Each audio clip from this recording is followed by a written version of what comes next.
আমার ভালোবাসা মারিয়ে তুমি চলে যেতে পেরেছো।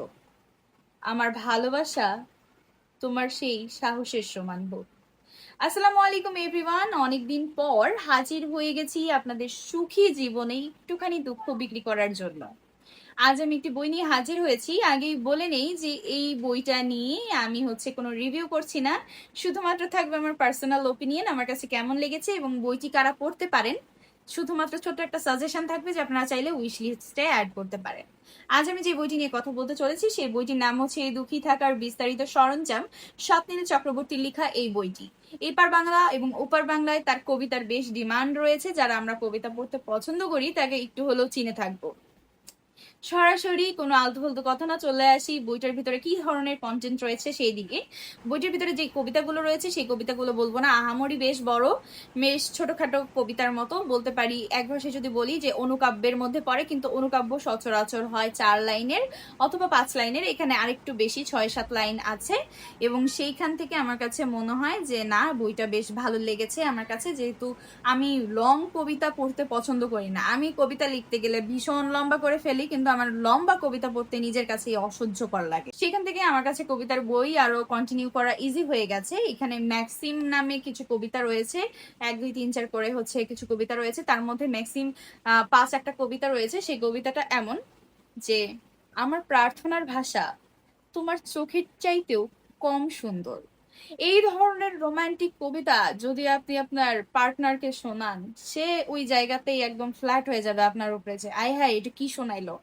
তো আমার কাছে তো এরকম রোমান্টিক কবিতা পড়তে পছন্দ, যার কারণে আমার কাছে মনে হয় যারা পার্টনারকে ইমপ্রেস করতে চায় কবিতার মাধ্যমে, তারা এই কবিতার বইটা পড়ে এখান থেকে কবিতা ছেপে দিতে পারে। তো এখন চলে আসি বইটার প্রোডাকশন কোয়ালিটির দিকে। নবকথন থেকে এসেছে বইটি, এবং নবকথনের বইয়ের প্রোডাকশন কোয়ালিটি নিয়ে আসলে কোশ্চেন করার মতো কোনো জায়গা তারা রাখে না। এবং এই বইটার প্রোডাকশন কোয়ালিটিও যথেষ্ট পরিমাণে সুন্দর, প্রচ্ছদটাও দেখতে সুন্দর, এবং এটার গায়ের মূল্য হচ্ছে মাত্র 240 টাকা। এটা যদি আপনি অনলাইন থেকে সংগ্রহ করতে চান যে কোনো বুক শপ থেকে, সেখানে খুব সম্ভবত অ্যারাউন্ড 180-86 পড়বে। সরাসরি চাইলে নবকথনের ওয়েবসাইটের যে লিঙ্কগুলো আছে আমি সেটা শেয়ার করে দেবো, ওয়েবসাইট থেকেও সরাসরি অর্ডার করতে পারেন। এবং অনলাইন থেকে সংগ্রহ করলে একটা জিনিস কি, এটার সাথে অনেক সুন্দর, নবকথন থেকে যদিও এটা নর্মালি প্রোভাইড করে প্রচ্ছদের সাথে ম্যাচিং একটা বুকমার্ক, তার সাথে অনলাইন থেকে যেখান থেকে অর্ডার করেন না কেন অনেক কিউট কিউট বুকমার্ক আপনি উপহার পাবেন। তো বইটার ভিতরে মোট 41টা বা 40টার অ্যারাউন্ড কবিতা রয়েছে, এবং প্রত্যেকটি রোম্যান্টিক, দুঃখ বিজড়িত কবিতা। এবং আমার কাছে যে কয়েকটা কবিতা একটুখানি স্যাড ভাইব দিল মনে হচ্ছে, সেগুলোর মধ্যে আপনার কাছে কি যে একদম দুঃখ বলতে আমরা কি বুঝি, কান্নাকাটি করে শেষ হয়ে যাব এরকম কিছু না। এই দুঃখগুলোকে না আপনি উৎসব আকারে উদযাপন করতে পারবেন। নিজের দুঃখগুলোকেও যে উদযাপন করা যায়, এইখানে না কবিতাগুলো পড়লে এরকম অদ্ভুত অনুভূতি আসে যে নিজের দুঃখগুলোকেও সেলিব্রেট করতে পারতেছে। রাইটার আসলে নিজের দুঃখগুলোকে সেলিব্রেট করতেছে, খুব অদ্ভুত একটা জিনিস। কবিতার ভাষা বেশ সাবলীল, সহজ এবং বুঝতে সুবিধা হবে। কিন্তু কিছু কিছু কবিতা একটু জটিল ভাবে, একটু ঘুরিয়ে পেঁচিয়ে লেখা আছে। যারা কবিতা পড়তে পছন্দ করে আমার কাছে মনে হয় তারা এই ঘোর প্যাচ, একটু মার প্যাচ গুলো কবিতার বুঝবে, এখানে অত বেশি ঝামেলা নেই। আমার কাছে বেশ সহজ সরল মনে হয়েছে কবিতাগুলো। এবং আমি বলবো না যে যারা একদম কবিতা পড়া নতুন নতুন শুরু করেছেন তারাই বইটা পড়েন। আমার কাছে মনে হয়, যেহেতু আমি অনেকদিন ধরে কবিতার বই পড়ছি, প্রায় 1 বছর 1.5 বছর হয়ে গেছে, যেহেতু আমার কাছে বইটা ভালো লেগেছে। প্রথম শ্রেণীর পাঠকের কাছে কেমন লাগবে, তারা কি এটাকে সঠিকভাবে অ্যাডাপ্ট করে নিতে পারবে কিনা, এই বিষয়টাতে আমার কাছে একটুখানি সন্দেহ রয়েছে।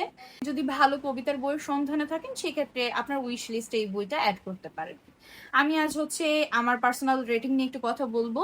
কবিতার বই বেশ কয়েকটি পড়েছি, তার মধ্যে এটি নিয়ে যেহেতু প্রথমে কথা বলছি, তো সেহেতু আমি যদি ব্যক্তিগত রেটিং দিতে চাই এই বইটি নিয়ে, তো আমি বলবো যে এই বইটিকে আমি 10-এর ভেতর 8.5 দিব, কারণ আমার কাছে ভালো লেগেছে। আমি কন্টিনিউ করছি একটু একটু করে, এবং যতদিন পর্যন্ত এটা শেষ না হবে আমি ঠিক কন্টিনিউ করে যাব।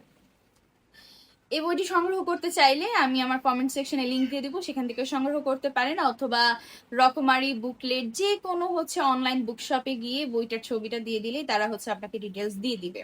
একটু দুঃখ বিক্রি করতে এসেছিলাম, জানি না কতদূর দুঃখ বিক্রি করতে পেরেছি।